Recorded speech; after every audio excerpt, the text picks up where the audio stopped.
Right, here we go, folks. Main event of the night. 139-pound championship final here, the 2025 Powerade. We got number one, Jax Forrest of Bishop McCourt in the red, black, and gold singlet, red ankle band, taking on Karson Brown of St. Ed's in the black and gold singlet, green ankle band. Karson Brown, a senior, 13-0 on the season. Ironman champion this year. Powerade champion a year ago. Ohio State champion, Escape the Rock champion. And he's a 3-time Ohio State champion. And it's Brown in on the single leg early. He's got that bottom leg hooked. Trying to pop his head, cutting off to the double. Forrest continuing to wrestle, now kind of hitting a switch. And now Forrest able to drop in, kind of switch cradle position. Rolling through is Forrest.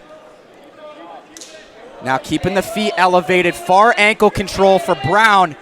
Now Forrest also with far ankle control, getting that elbow buried behind the knee, and an awesome scramble to start this one out by both guys. And, you know, reminiscent of the Aaron Seidel final, they came out, they got into this wild flurry. Yeah, an amazing PIAA final last year. Forrest able to come out and take it over Seidel. And kind of a shot to a sucker drag there by Forrest, able to get the takedown. He goes up 3-0. Brown with a quick escape. And firing right back in is Brown. Re-attack for Forrest. Got the leg shelved. Roll through by Brown, looking to pass. Forrest keeping weight on it, continuing to sit into him. Forrest trying to hold him on his back here. Brown's going to have to turn down as he was close to giving up that near side cradle. Going to make it 6-1. I got Brown's accolades in, but I didn't mention number 4 in the country, committed to Pittsburgh. So, you know, the local people here get ready to see him in Fitzgerald Fieldhouse. Jax Forrest, Bishop McCourt, he's a senior, 5-0 on the season. And Forrest getting a little bit out of position. He was trying to go to that ball and chain. Hips fell off, and Brown was looking for the reversal. Going to get stopped for potentially dangerous on the leg there. Forrest 138-3 in his career.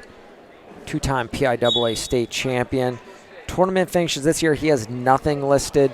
He hasn't really competed at the high school level. Other accomplishments, I think we have too many to list. He listed that he's got 6 siblings. Let's skip over the senior world team, wrestling for a medal. U23 World Championship. Yeah. He's got a lot of siblings. That's something he's proud about.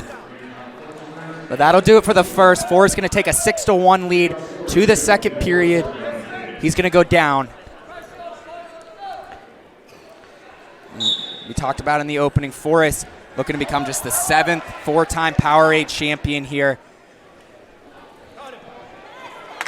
And Forrest able to get the reversal. Extends his lead now to 8-1, just 11 seconds into the period. Early in the broadcast, we talked about the accolades of the 3-time champions. Then you get up into your 4-time champions, Ty Moore, Marshall Peppelman, Nico Megaludis, Jimmy Gulabon, Chance Marceller, Luke Pletcher.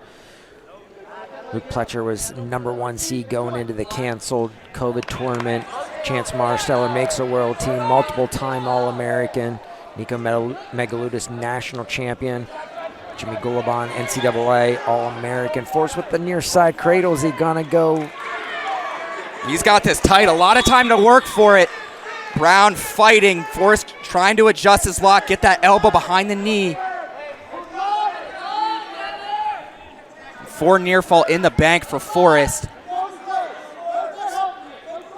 Mentioned there's been rumors kind of circulating around. As the near fall get put up for Forrest, going to make it, I believe it should be 12-2 for Forrest. 14-2 actually, as he looks to go assassin. Nice job by Brown, just taking the legs, firing off a double leg for the reversal. Going to make it 14-4. Yeah, you started to allude to those rumors. You know, you have the social media posts of Jax Forrest senior night. Tonight in the Parade of Champions, they were talking about it possibly being the last match of his high school career. And we're going to get some definitive answers. Nice slide by Brown. Now he's able to pick up a takedown. That's going to make it 15-7. With the escape, going to be 16-7. Now a takedown attempt here, but off the slide by Forrest. Brown hips in, looks to hold him on his back. There's another takedown.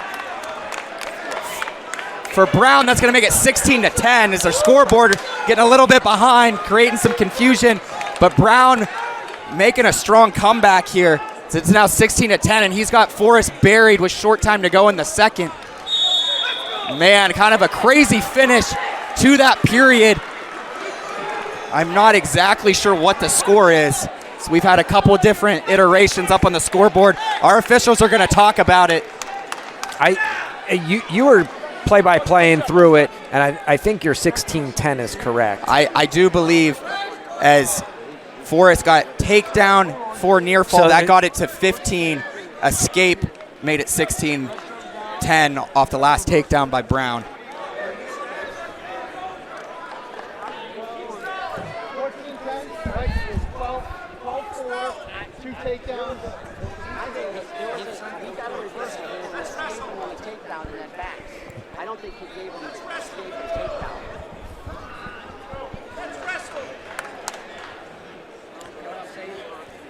And let's not gloss over the situation there.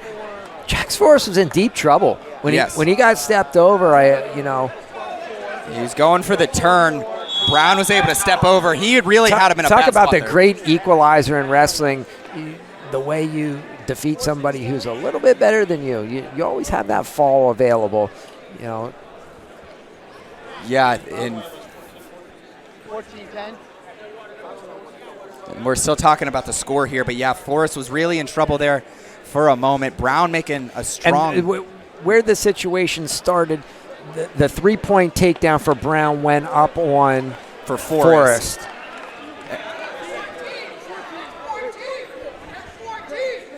And now they put up 16-10 on the board. The St. Ed's corner not happy with that. They want it back to 14-10.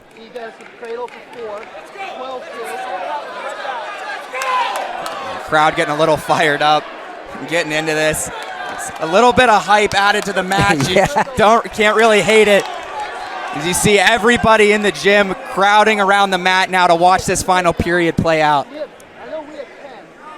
And just as I'm getting into the four-time champion stuff, all this action happens. Typically, I'm really meticulous about following the score and making sure everything is right. You were calling it, action for action. You had it at 16-10. I do believe 16-10 is correct. We're going neutral to start the third.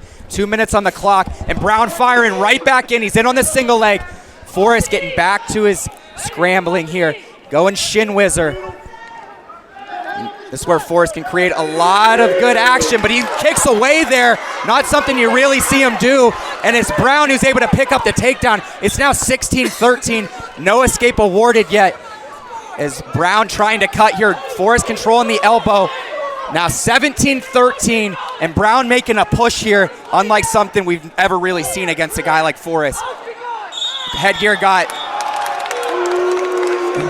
all jacked up for Jax. And we talked about, he doesn't have any accolades this year. He didn't wrestle earlier in the season. You need that time off when you wrestle a schedule like Bishop McCourt does in the folk style, and then he's into freestyle. He goes to the Senior World Championships. He goes to the U23 Championships.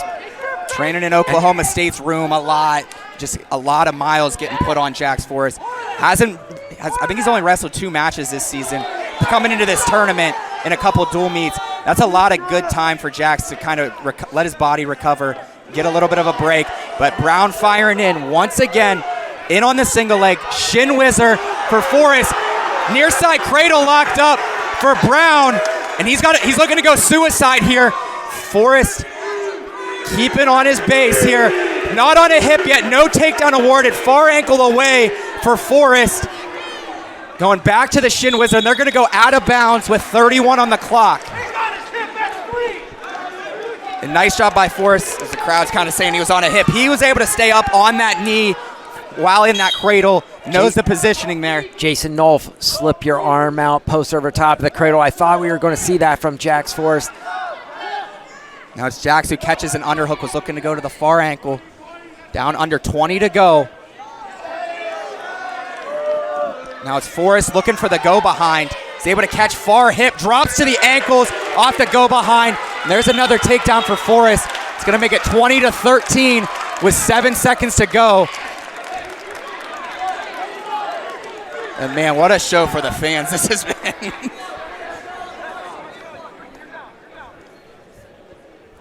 Just 7 seconds to go on this restart. You know Brown's gonna come with a sprint here. He's not done fighting.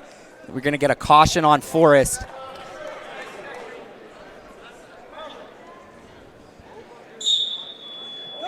Brown up to his feet. Forrest just holding on here. Looking for a standing Peterson was Brown, but Forrest gonna follow. And what an incredible match. Everybody in the gym getting up on their feet, giving a standing ovation for those two. It's Jax Forrest coming out on top, 20-13. And he now becomes just the 7th four-time Powerade champion in history.